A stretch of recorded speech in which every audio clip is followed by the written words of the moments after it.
So years ago, I heard this quote. It was concerning the character Norman Osborn from a comic book called The Thunderbolts. He was a Spider-Man villain who took the role of a leadership of a kind of a Suicide Squad of Marvel. He was speaking to the popularity of Spider-Man and how they weren't able to kill him because to him, Spider-Man was like a Nazi made out of bees.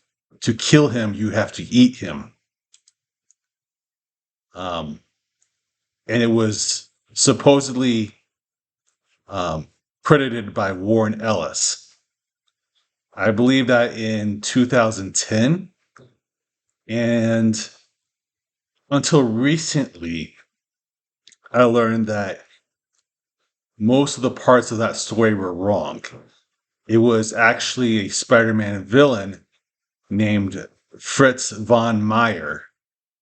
And that was a former Nazi scientist who consciousness was controlled a swarm of bees.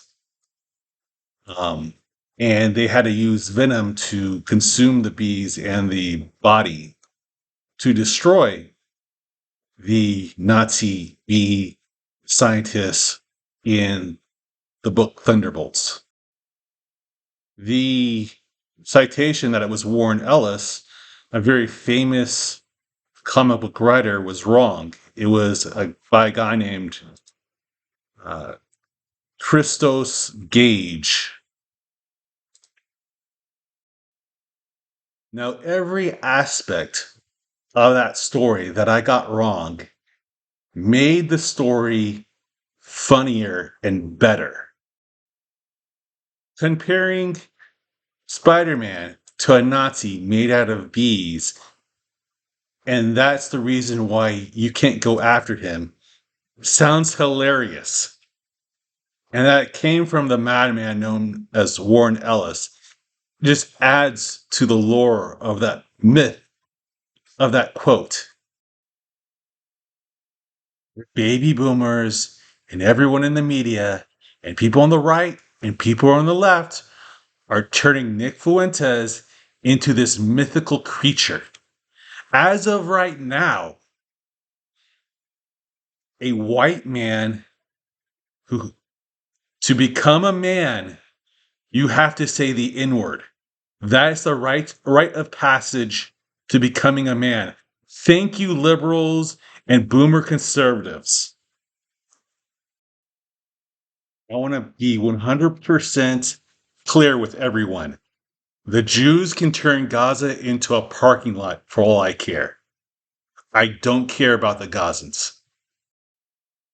What I do care about is people becoming unbanked and because of their First Amendment right in this country, which not merely we earned in 1776, but we earned it again during the liberation of the concentration camps and the establishment of the Israel state through Americans' prowess. We helped you guys get off the ground. We can say whatever we want. And after 60 more plus years of foreign aid, we get to say and criticize whatever we want without being called anti-Semitic. Being that we live in this country in which we're not allowed to have ethnic preferences, in-group preferences, while the Jews get to, we don't appreciate that as white men.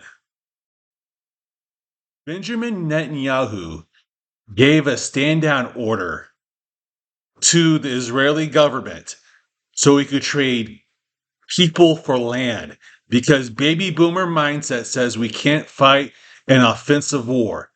We can't be the aggressors. And yet you give the anti-Semitic award to Tucker Carlson. No.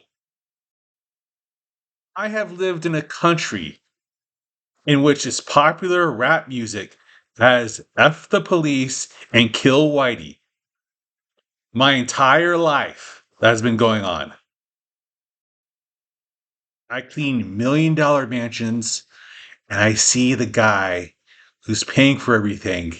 And I know beyond a shadow of a doubt, he's never said anything bad against my Jewish friends, nor black people, nor women. How do I know this?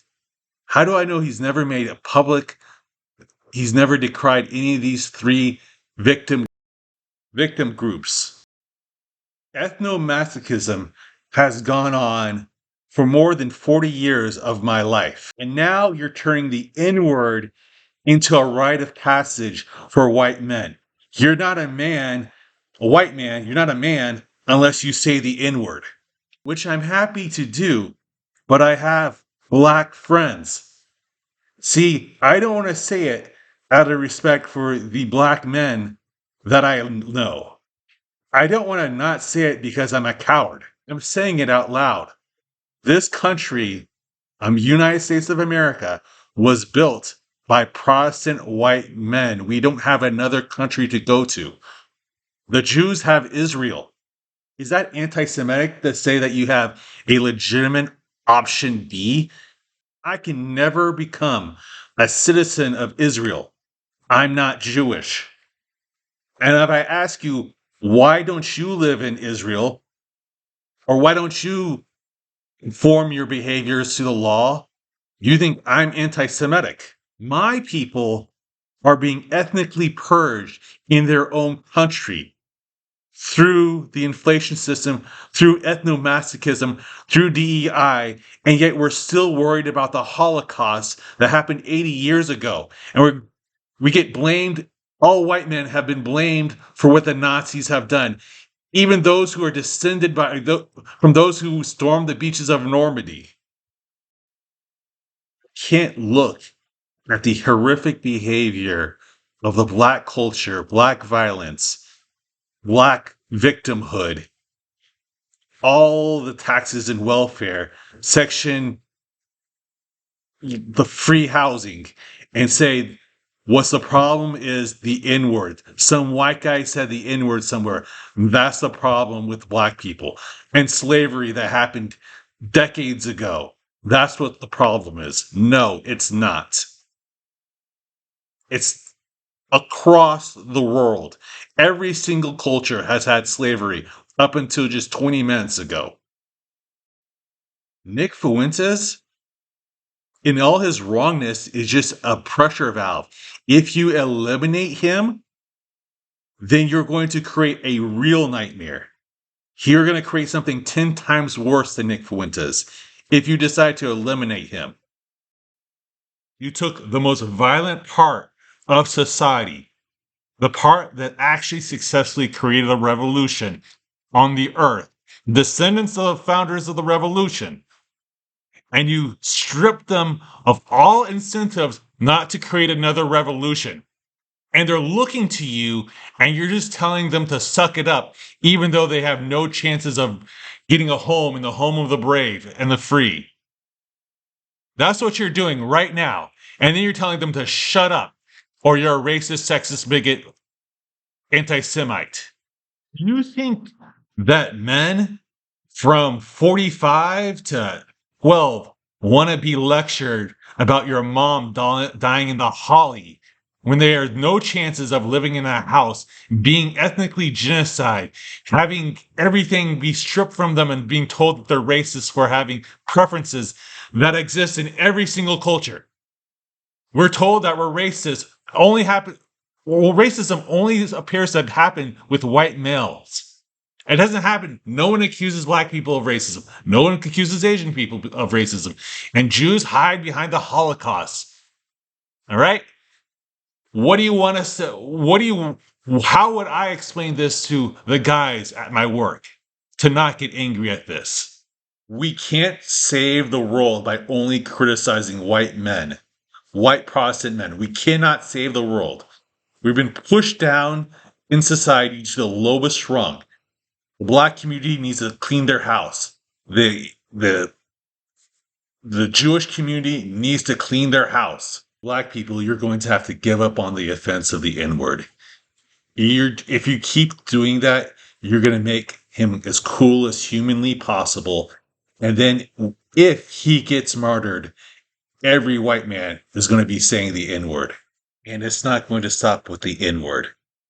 The NFL, you want me to root for people that hate my guts? Because that's what I'm assuming right now when I watch an NFL game.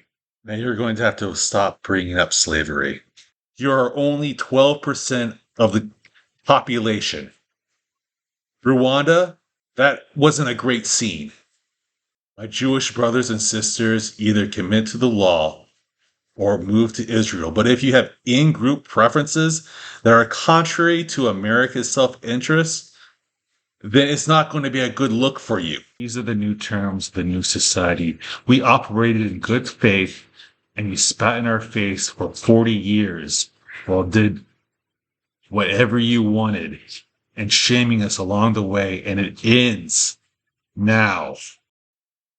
Notice I'm not making a contract with women because women don't operate in good faith. Even the good ones don't shame the bad ones, so I'm not even going to bother. There'll be no more shame for white men for racism. No more shame for anti Semitism. All right? We're all starting to zero. If you can't be shamed for what you did to white men for 40 years, we're not going to take it. You can't shame us anymore. You come against Nick Fuentes. It's like coming after me as of right now. As everyone says, even if I agree that he should be come against, as of right now, I'm standing up for him. I don't even want to stand up for a Catholic. But I'm not going to be boiled alive like a frog under the suspicion of maybe being a racist or maybe being anti-Semite.